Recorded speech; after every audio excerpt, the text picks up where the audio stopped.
When I woke up, I stayed in bed for a bit. I lay thinking that perhaps Blockport had left something in the house that could tell me what had happened to her and where she had gone. There were a lot of books and a diary. I know it's rude to read someone else's diary, but I had to find some answers or clues I could follow. I think I had to face the shame and look in the diary. Amelia Blockport of the Archaeological and Scientific Association in River Gual. Day 3. The headaches have stopped. I found a little house to settle in while I try to figure out how to get back home. The old book said there must be a special crystal. But which one? And where do you find it? Day 28. I found the portal and the old library on a resource trip. It was down in a cave southwest of here, but I still need to find out what kind of crystal the old book told about. Day 54. I'm out of food. I think I must go shopping in town, even though they don't like me very much. After all, I am the traveler who asks far too many questions. Day 76. I have decided that I will try to look in the library up north again. There must be a clue there. Day 94. I got hold of a crystal with an engraving that said the gate key. It's not every day you come across a crystal with text on it, so I take it to the portal. I hope it works. I really want to go home now. I miss my little house in River Gual. I didn't find Lord M82, but I hope he found his way home himself. After reading the diary, I was a bit puzzled. She was there to find me? But what does that mean? There were more questions than there were answers. But she had also heard of a library to the north and one to the southwest. As I understood it, the portal was also to the southwest, so maybe I should start by finding it. I packed my bag and started the airship's engine and headed southwest. During my journey, I wondered if Blockport had now also come home. I had to find her if I ever got home. In a way, she has helped me get on the right path on my journey, and who knows, perhaps how to get home. After some time, I came to an opening in a mountainside, and although it could be very dangerous, I ventured through the tunnel anyway. Although it was just a waterlogged tunnel, it was a beautiful sight, but also a bit dangerous. There could be all kinds of danger in there. It was a magical place. There were luminous vines crawling down from the ceiling and a fresh, cool breeze. I feel almost happy and warm inside. It could be that I was on the right track. Now I should at least find the portal and maybe that old library. And then I had to see if I could find out what she meant by that crystal. There was also the second library. Now we have to see if it will be necessary to find it, even though the statue also referred to it.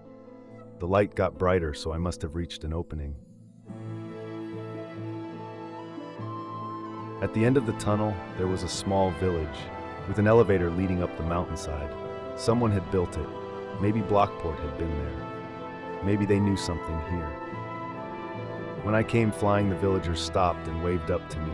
They seemed very friendly here. I found a platform to land on and explored the village on foot. They were very friendly and curious about what I was heading to and where I was from. The locals talked about a girl who had come by some time ago and how much she had done for the village. She had a house up by the landing platform, but it had been some time since she had been there. After looking around, I found her house, but it was very visible that she had not been there long. There were cobwebs everywhere and snow on the floor, but she had left one more book behind. After making an elevator to the village and building a small house, I have now gathered enough materials to continue my journey. I still have the crystal I found with the writing on it. There are rumors that when you have used it, it returns to the place in the library where it was found. Otherwise, there is a long way up to the north and the second library.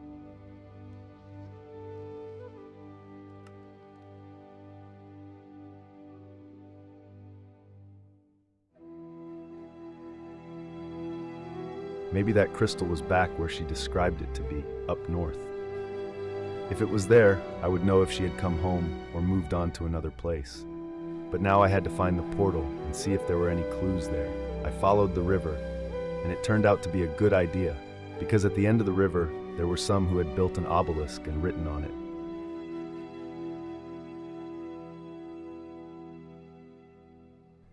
The end is near. Go down the ladder. It was a bit dark, but also pretty fun.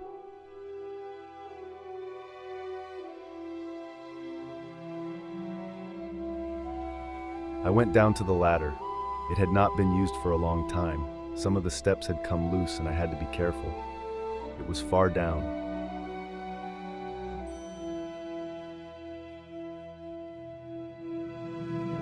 Down in the cave there was a sign pointing the way to a small camp that was inside the cave. It was right next to the old library. There were 2 sleeping bags, and next to one of them sat a skeleton.